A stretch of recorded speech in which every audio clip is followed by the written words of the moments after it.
আমরা তো চাঁপাইনবাবগঞ্জ গ্রাম থেকে এসেছি 10 কিলো, শহরে এসে বলছি এইটা হলো হানাফি মসজিদ, এতে 2 আজান হয়, শুনেছ? এতে জুমার দিন 2 আজান হয়। আমরা 2 আজানের মসজিদ দেখতে এসেছি শহরে, সেগুলো হানাফিদের। তো এখন আমি যখন 88 আগস্টের 20 তারিখ রোজ বুধবার বিকাল 3টে থেকে আমি গোবিন্দগঞ্জ, গাইবান্ধা, জান্নাতপুর, বাইশপুর মাদ্রাসার শিক্ষক। 88 আগস্টের 20 তারিখ রোজ বুধবার বিকাল 3টে থেকে তো অবগত হলাম যে এইদিকে 2 আজান হয়। ওই সময় তো এক জায়গাতে একদিন কোন গ্রামে ফুলবাড়িতে কোনো বাহাস হিসাবে এসেছিলাম, হাত তুলে দোয়া, তারপর হয়নি, ঘুরে গেছিলাম। তখন বাহাস করতে যেতাম, এখন আর যায় না। এখন মানুষ এমনি বুঝেছে, আরো বুঝবে। অযথা জোর করে ধর্ম মানে কোনো লাভ নেই। হাত তুলে দোয়া করেন। এই যে দোয়ার বইটা নিয়ে যান, যারা দোয়ার বই লিখেছে যদি বিপরীত কিছু লেখা থাকে তো ওই বই দেখে লিখেছে। এই মাটিতে সর্বপ্রথম দোয়ার বই আমি পেশ করেছি বিস্তারিত, 16টা স্থান উল্লেখ করা আছে কোথায় কোথায় হাত তুলে দোয়া করতে হবে। 35টা হাদিস দেওয়া আছে হাত তুলে দোয়া করার। পৃথিবীতে একজন মানুষের কথা চলে, যার নাম মোহাম্মদ সাল্লাল্লাহু আলাইহি সাল্লাম। পৃথিবীতে আর কারো কোনো কথা চলে না। এগুলো তো বাহিরের ছাপা নাকি? না, এদেশেরই ছাপা। এ দেখেন, আমি বহুদিন দেখিয়েছি, 1 পাতা দোয়া, দোয়া খতমুল কোরআন। আমি 30 বছর থেকে বলছি যে এই দোয়া কিয়ামত পর্যন্ত কেউ দেখাতে পারবে না। যে বলছে সে পাপী, যে লিখছে সে পাপী। এ দোয়া রাসূলের নয়। এদিকে ছোট করে লেখা আছে দোয়া খতমুল কোরআন, 3 পৃষ্ঠা 3 লাইনের লেখা আছে। পড়লে পাপ হবে, পড়লে নবীকে অপমান করা হবে, পড়লে রাসূলকে হেয় তুচ্ছ করা হবে। কোরআন মাজিদ তেলাওয়াত শেষ করে পড়তে হবে। নবী বলেছেন সুবহানাকা ওয়া বিহামদিকা আশহাদু আল্লা ইলাহা ইল্লা আনতা আস্তাগফিরুকা ওয়া আতুবু ইলাইক। এটা ছোট গিলাসে পানি দিতে বলেন তো একটু দেখি। সম্মানিত দিনী ভাই বোন, আমি আপনাদেরকে নিজ নিজ কর্ম বন্ধ করে অতীব গুরুত্বপূর্ণ কথা শোনানোর জন্য প্রাণপণে চেষ্টা চালিয়ে যাচ্ছে এবং শোনানোর জন্য আন্তরিকভাবে অনুরোধ জানাচ্ছি। সম্মানিত দিনী ভাই বোন, শিরক করলে রাসূলকে অপমান করা হয়, বিদআত করলে রাসূলকে অপমান করা হয়। বিদআত মানুষের ধারণায় নেকির কাজ। যেমন লোকটা মরে মরে, লোকটা মরে মরে, জান যায় যায়, ওর পাশে বলো লা ইলাহা ইল্লাল্লাহ। আল্লাহ নবী বলছেন এখন যদি ও লা ইলাহা ইল্লাল্লাহ বলে তাহলে জান্নাতে চলে যাবে, হাদিস সহিহ। কিন্তু তার পাশে কোরআন মাজিদ পড়লে গুনাহ হবে। কেন? রাসূল বলেননি। তা আপনি যে কোরআন মাজিদ পড়ছেন, হ্যাঁ আব্দুল রাজ্জাক সাহেব কোরআন মাজিদ পড়লে গুনাহ হবে, তো কোরআন মাজিদ আপনি বাড়িতে পড়েন না, এখানে পড়ছেন কেন? এখানে পড়লে বলতে হবে লা ইলাহা ইল্লাল্লাহ, বিকল্প কোনো পথ নেই। মারা গেছে চাদর দিয়ে ঢেকে দেন, মুখখান কিবলা দিকে করলেন কেন? কে বলেছে করতে? অজু দিয়ে গোসল দিন, তো অজু দেওয়ার সময়তে পেট চেপে পেশাব পায়খানা বের করলেন কেন? করা গুনার কাজ। আপনি এখন নখ ছোট করছেন কেন? করা যাবে না। এখন গোপ ছোট করছেন কেন? আপনি পরিষ্কার পরিচ্ছন্নতায় গেলেন কেন? সব বন্ধ। শ্বাস ছিল, সব ছিল, শ্বাস নেই, সব বাতিল। এখন শুধু অজু দিয়ে গোসল দিতে হবে। অজু দিয়ে গোসল দিবে বাস। স্বামীকে গোসল দিবে স্ত্রী, স্ত্রীকে গোসল দিবে স্বামী, অন্যথায় মহিলাকে গোসল দিবে মহিলা, পুরুষকে গোসল দিবে পুরুষ। ঋতুবতী থাকার যাই থাক, হাইজ থাকার যাই থাক, গোসল দিতে পারবে, কোনো সমস্যা নেই। সম্মানিত দিনী ভাই বোন, বাস 3টা কাপড় রাখেন, 5টা কাপড়ের হাদিস ঠিক নয়। 3টা কাপড় রেখে লাশটা উঠিয়ে দেন, দুদিক থেকে কাপড়টা জমা করেন। এখন হাতটা রাখবেন 2 পাশে, বুকের উপরে রেখে নামাজি দেখাবেন না, 2 পাশে রাখবেন। এবার জানাজার পূর্বে কোনো কথা নেই, চেয়ারম্যান মেম্বার কারো বক্তব্য চলবে না, কোনো কথা নেই। শুধুমাত্র ওর ভাই বা ওর বেটারা বলবে যে আমার বাপের যদি কোনো লেনদেন থাকে ঋণের ব্যাপার, তাহলে আমি পরিশোধ করে দেবো, এইটুকু। এরপরে জানাজা। জানাজা কাঁধে করে নিয়ে যেতে হবে, আগে কেউ যেতে পাবে না, এ কথা মিথ্যে। কাঁধ পরিবর্তন করতে হবে, এ কথা মিথ্যে। প্রয়োজনে 10 বার কাঁধ পরিবর্তন করুক। 3 বার লাশটাকে রাখতে হবে, এ কথা মিথ্যা। প্রয়োজনে 10 বার রাখুক, প্রয়োজনে রাখবে, রাখতে হবে, এ কথা নয়। লাশটা ওখানে না রাখা পর্যন্ত কেউ বসতে পাবে না, এ কথা ঠিক নয়। ওর আগে আগে কোনো মানুষ যেতে পাবে না, এ কথা ঠিক নয়। যেদিকে পা থাকে সেদিক থেকে লাশ ঢোকাতে হবে। বিসমিল্লাহ আলা মিল্লাতি রাসূলিল্লাহ সাল্লাল্লাহু আলাইহি সাল্লাম। 3 অঞ্জলি মাটি দিতে হবে। বহু মানুষ ডালিতে করে সবার হাত দিয়ে মাটি ছয়ে নিতে হবে, নেহাত অন্যায় কথা, পাপের কথা। বাস, যা মানুষ এসেছে সবাই ডবল নেকি পেয়ে যাবে, মাটি দেওয়া হয়ে গেছে। লাশ রাখতে হবে একবারে হুবাহু ডান কাতে, গোটা লাশটা ধরে একবারে আলোক করে উঠিয়ে এক পাশে লাগিয়ে দিতে হবে, মুখ থাকবে কেবলার দিকে। চিৎ করে কবরে রাখা হবে না। মাটি শেষ হয়ে গেলে বলতে হবে আল্লাহ মাগফিরুল্লাহ সাব্বে, তো বাড়ি চলে যেতে হবে। সবাই মিলে হাত তুলে দোয়া করলে সবাই গুনাহগার হবে, রাসূলকে অপমান করা হবে।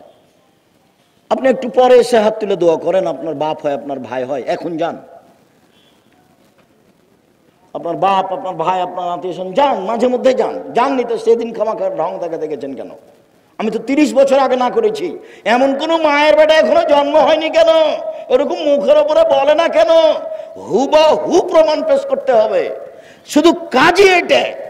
90 সাল থেকে মাঠে আসছি, শুধু কাজ হলো এটা, ফতোয়া লেখা। তারপরে 2 নম্বর কাজ হলো পড়াশোনা করা, শিক্ষকতা করা। আর 3 নম্বর কাজ হলো মাঠে যাওয়া। শুনুন, ধর্ম একজন লোকটির নাম দিয়ে কথা দিয়ে চলে, যার নাম মুহাম্মদ সাল্লাল্লাহু আলাইহি ওয়াসাল্লাম। পৃথিবীর কারো কথা চলে না। রাসূলকে অপমান করে সফলতা অর্জন করা যাবে না। সুন্নাত রাসূলের বাস্তবায়ন করতে হবে। হাত তুলে দোয়া করেন, এখন করেন। আমি তো সব সময় বলছি যে আপনি হাত তুলে দোয়া করেন, পদ্ধতিও বলছি। আপনি যার কথা বলেছেন সে তো পদ্ধতি বলেনি। আমি বলেছি এখনই যদি নিতে হয় তাহলে এভাবে বলতে হবে, এখনই দাও। আর যদি বলেন যে দাও, তাহলে এভাবে বলেন। বলার পদ্ধতি, আগে কি পড়তে হবে? আর সূরা ফাতিহা বলতে পড়তে হবে ইসমে আজম। তো সূরা ফাতিহার প্রথম 3 আয়াত হলো ইসমে আজম। বা লা ইলাহা ইল্লা আনতা সুবহানাকা ইন্নী কুনতু মিনাজ জালিমিন, এটা হলো ইসমে আজম। বা আসলেই ইসমে আজম যেটাকে আল্লাহ নবী বলেছেন। একটা লোক একটা দোয়া পড়ে দোয়া করলো, তখন আল্লাহ রাসূল বললেন লোকটা ইসমে আজম দিয়ে দোয়া করেছে, যা চেয়েছে তাকে দেওয়া হয়েছে, যা চেয়েছে তাকে দেওয়া হয়েছে, ও যা বলেছে তা মেনে নেওয়া হয়েছে। লোকটা ইসমে আজম পড়ে দোয়া করেছে, ও যা চেয়েছে তা দেওয়া হয়েছে, ও যা বলেছে তা মেনে নেওয়া হয়েছে। লোকটা ইসমে আজম পড়ে দোয়া পড়েছে, ইসমে আজম পড়ে দোয়া করেছে। ইসমে আজম কি? লোকটা বলল আল্লাহুম্মা ইন্নী আসআলুকা বিআন্নাকা আনতাল্লাহ লা ইলাহা ইল্লা আনতাল আহাদুস সামাদুল্লাযী লাম ইয়ালিদ ওয়া লাম ইউলাদ ওয়া লাম ইয়াকুল লাহু কুফুয়ান আহাদ। এটা হলো ইসমে আজম। দুয়ার বইয়ে দেওয়া আছে, দেখেন। আপনি না পড়লে তো আর আপনাকে আমি পড়াতে পারছি না। আমি তো আপনার খুব কাছের মানুষ, একেবারেই কাছের। গোবিন্দগঞ্জে আমার শ্বশুর বাড়ি, এখানে। তো আমি তো আপনার কাছের মানুষ, আপনার ঘরের সব অবস্থা আমি জানি। আমি তো মনে করি যে গোবিন্দগঞ্জে আমি বক্তব্য দিচ্ছি মানে আমার জন্মভূমিতে বক্তব্য দিচ্ছি। 1 দিন 2 দিন না, 8 বছর আমি থেকেছি। আপনার সাথে আমার আন্তরিকতার অভাব নেই। আমি চেয়েছি, আমি আব্দুর রাজ্জাক বিন ইউসুফ এসেছি মানে কি, গোবিন্দগঞ্জের সারা এরিয়ায় কেউ বাড়িতে থাকবে না। আমি তার কাছে ভালো ধারণা আমার উপরে রাখা চাই। আমি যেটা বলছি সেটা মেনে নেওয়া চাই। আমি যেটা বলছি তাতে পরামর্শ চাই। আমি তো আপনার ঘরের মানুষ, আমি চাইব না তো চাইবে কে? সব দাবি আমার আপনার উপরে থাকবে। আপনি যেমন দাবি করে বলছেন যে আব্দুর রাজ্জাক সাহেব আপনাকে আসতেই হবে, আপনি আমার এই, আপনি আমার আত্মীয়, আপনার এই, তো ভালো কথা, আপনার টুকু ভালো, তো আমার টুকুও রাখতে হবে। আমি এসেছি, আপনি বাড়িতে বসে থাকবেন মানে? এই যে আমি বলছি, এই মাটির অতীত 50 বছর সাক্ষী থাকলো, দিন ধর্ম এভাবে কেউ বলেছে কিনা, আরো 50 বছর সামনে থাকলো। সম্মানিত দ্বীনী ভাই বোন, আবু তালহা রাদিয়াল্লাহু তাআলা আনহু বলেন, আল্লাহর নবী বলেছেন, লা তাদখুলুল মালায়েকাতু বাইতান ফিহি কালবুন ওয়া তাসাবির। যে ঘরে কুকুর থাকে, যে ঘরে ছবি মূর্তি থাকে, সে ঘরে ফেরেশতা প্রবেশ করেন না। আলোচনায় আসবে আল্লাহর নবী প্রবেশ মূর্তি থাকার কারণে, এক। দুই, আল্লাহর নবীর ঘরে কুকুর থাকার কারণে জিবরাইল প্রবেশ করলেন না। তিন, ছবি মূর্তির কারণে আবু আইয়ুব আনসারী এক সাহাবীর বাড়িতে প্রবেশ করলেন না। ছবি মূর্তি থাকার কারণে ওমর রাদিয়াল্লাহু তাআলা আনহু সিরিয়ার সরকারি খ্রিস্টান নেতার দাওয়াত কবুল করলেন না।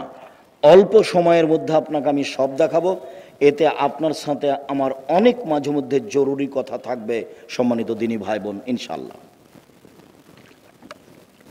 আপনি এক খেলে চেয়ে থাকবেন, যারা মহিলা আছেন তারা গল্প করবেন না, নইলে আপনি কথা বুঝতে পারবেন না। আর একটু কষ্ট করে ধৈর্যের পরিচয় দিয়ে বসে থাকবেন, কোনো প্রয়োজন দেখাবেন না দয়া করে সম্মানিত দ্বীনী ভাই বোন। আব্দুল্লাহ ইবনে মাসউদ রাদিয়াল্লাহু তাআলা আনহু বলেন, আল্লাহর নবী বলেছেন, আসাদ্দু আযাবিন ইয়াউমাল কিয়ামাল মুসাব্বিরুন। যারা ছবি মূর্তি তৈরি করে বিচারের মাঠে তাদের সবচেয়ে বড় কঠিন কঠোর শাস্তি হবে। জেনারও শাস্তি আছে, চুরিরও শাস্তি আছে, সুদেরও শাস্তি আছে, তবে ওই শাস্তি বলার সময় সবচেয়ে কঠিন বলা হয়নি। যখন ছবি মূর্তির শাস্তির কথা বলা হয়েছে তখন সবচেয়ে কঠিন বলা হয়েছে। আব্দুল্লাহ ইবনে ওমর রাদিয়াল্লাহু তাআলা আনহু বলেন, রাসূল সাল্লাল্লাহু আলাইহি ওয়াসাল্লাম বলেছেন, ইন্নাল্লাযীনা ইউসাব্বিরুনা হাযিহিস সুওয়ারা, নিশ্চয় যারা এসব ছবি মূর্তি তৈরি করে, ইউআযাবুনা ইয়াউমাল কিয়ামা, বিচারের মাঠে তাদের শাস্তি দেওয়া হবে। ওয়া ইউকালু লাহুম, তাদের বলা হবে, আইয়ু মা খালাকতুম, যা সৃষ্টি করেছো তাতে আত্মা দাও, যা সৃষ্টি করেছো তা জীবিত করো। তো যত মানুষ জীবনে ছবি মূর্তি তৈরি করলো, এতে কি আত্মা দিতে পারবে? তো কঠিন কাজ তো। বলো, তুমি আত্মা দিতে পারবে না তো তৈরি করলে কেন? আব্দুল্লাহ ইবনে আব্বাস রাদিয়াল্লাহু তাআলা আনহু বলেন, রাসূল সাল্লাল্লাহু আলাইহি ওয়াসাল্লাম বলেছেন, মান সাওয়ারা সূরাতান, কেউ যদি জীবনে একটা ছবি মূর্তি তৈরি করে, উযফা ওয়া কুল্লিফা, তাকে পিটানো হবে এবং বাধ্য করা হবে, আয়ান ফোখা ফিহা, তাতে আত্মা দিতে।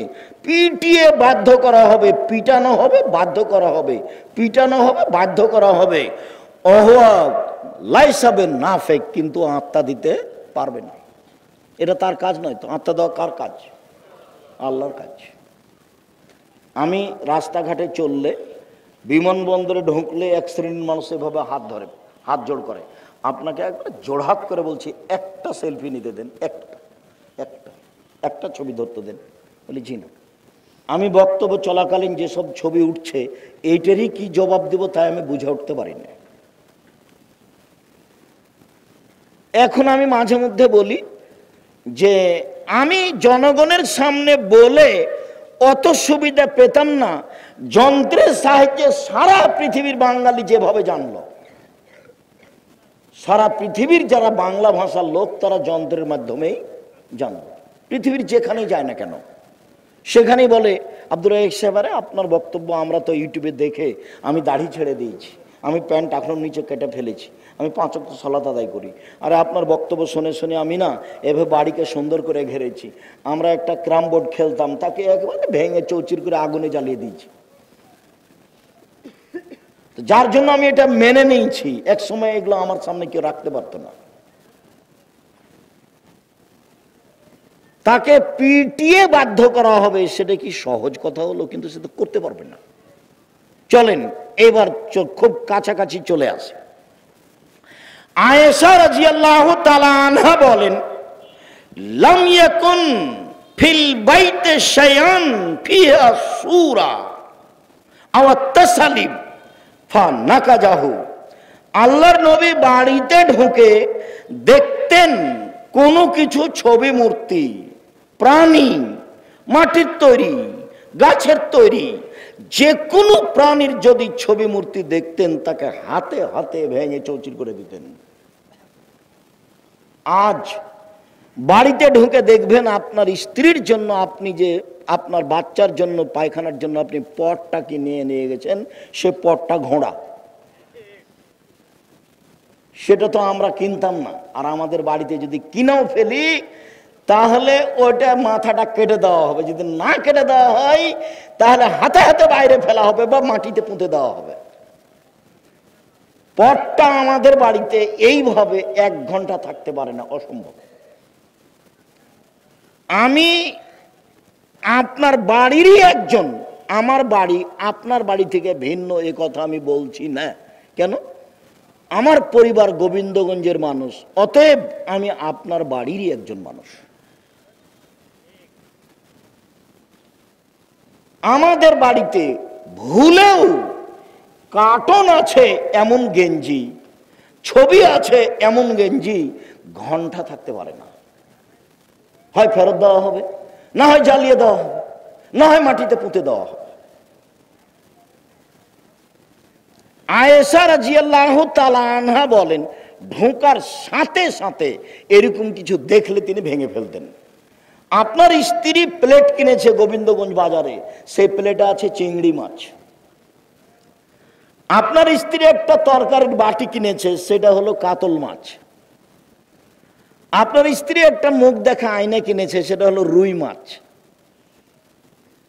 আপনার স্ত্রী শোকেজে কাঁকড়া সাজিয়ে রেখেছে। আপনার স্ত্রী কি শিক্ষিতা মহিলা? যিনি হলো হস্তিনী মহিলা, এ শিক্ষিতা নয়। এই মহিলাকে শিক্ষিতা প্রমাণ করতে পারবে না তার বাপ, পারবে না তার মা, তার পারবে না তার ছেলে মেয়ে, পারবে না তার বংশ, তার 14 গোষ্ঠীকে চ্যালেঞ্জ করলাম আমি আব্দুর রাজ্জাক বিন ইউসুফ। কে প্রমাণ করে দিতে পারে যে আমার মেয়ে শিক্ষিতা, আমার বউ শিক্ষিতা? অসম্ভব। ওই পাতা আমি ছিঁড়ে দিয়েছি 30 বছর আগে। এমন কোন মায়ের বেটা গাইবান্ধা গোবিন্দগঞ্জে জন্ম নেয়নি যে আমার মুখের উপরে বলতে পারে গোবিন্দগঞ্জ গাইবান্ধা কেন। সারা পৃথিবী চ্যালেঞ্জ করলাম, বাংলাদেশ চ্যালেঞ্জ করলাম। 30 বছর থেকে বলে আসছি, 30 বছর থেকে। তার স্ত্রী বাড়িতে শোকে যে কাঁকড়া রেখেছে, তার স্ত্রী শিক্ষিতা, এটা প্রমাণ করতে হবে আমার সামনে। আমি ওকে একটা মাঠের রাখাল মহিলা প্রমাণ করতে না পারলে জাতির সামনে বক্তব্য দেব না। তোমার মাকে যদি আমি অশিক্ষিতা প্রমাণ করতে না পারি, আমি আজকের পরে জিন্দেগি তার কোনোদিন বক্তব্য দেব না। তোমার সাথে আমি চ্যালেঞ্জ করলাম, তুমি চিনতে পারোনি মা কাকে বলে? তোমার মা এটা নয়, এটা তোমার খালা। তোমার মা নয় এটা, এটা তোমার চাচি, এটা তোমার সৎ মা। মা কাকে বলে একাধিক দিন বলেছি, বক্তব্য দিলেই একটা পর্যায়ে এই কথা ফিরে আসে। কেন? এ দিয়ে জাতির কল্যাণ চেয়েছি, সেই জন্যই ফিরে আসে। মা কাকে বলে? জাবের রাদিয়াল্লাহু তাআলা আনহু বলেন, আমি রাসূলের সাথে যুদ্ধ করে আসছিলাম, মদিনায় ঢুকবো। আল্লাহর নবী বললেন, জাবের থামো, এখানে রাতে থাকো, সকালে বাড়িতে প্রবেশ করব। আমি জাবের বললাম, আমি নতুন বিবাহ করেছি, বাড়িতে যেতে অনুমতি দেন। এই কথা শুনতে আল্লাহর নবী বলে বসলেন, কুমারী মেয়ে বিবাহ করেছ না তালাক প্রাপ্ত মেয়ে বিবাহ করেছ? আমি বললাম, আল্লাহর নবী, আমি তালাক প্রাপ্ত মেয়ে বিবাহ করেছি। আল্লাহর নবী বললেন, কুমারী মেয়ে কেন বিবাহ করনি? তুমি তার সাথে খেলতেও তোমার সাথে খেলতো, তুমি তার সাথে খেলতেও তোমার সাথে খেলতো, তুমি কুমারী মেয়ে কেন বিবাহ করনি? তখন জাবের বলছেন, আল্লাহর নবী, আমার বাপ উহুদের যুদ্ধে শহীদ হয়েছেন 9 জন মেয়ে রেখে, আমার 9 জন বোন আছে। আল্লাহর নবী, আমার পিতা উহুদের যুদ্ধে শহীদ হয়েছেন 9 জন মেয়ে রেখে, আমার 9 জন বোন আছে। আকরাহুয়ান উযাব্বিজা মিসলাহুন না, আমি তাদের সমবয়সের মেয়ে বিবাহ করতে অপছন্দ করেছি চারটা কারণে। চারটা কারণে আমি তাদের বয়সের মেয়ে বিবাহ করিনি। চারটা কারণে আমি তাদের বয়সের মেয়ে বিবাহ করিনি। এক, তুয়াল্লে মাহুন্না, আমার স্ত্রী যেন আমার বোনদেরকে বিদ্যা শিখাতে পারে।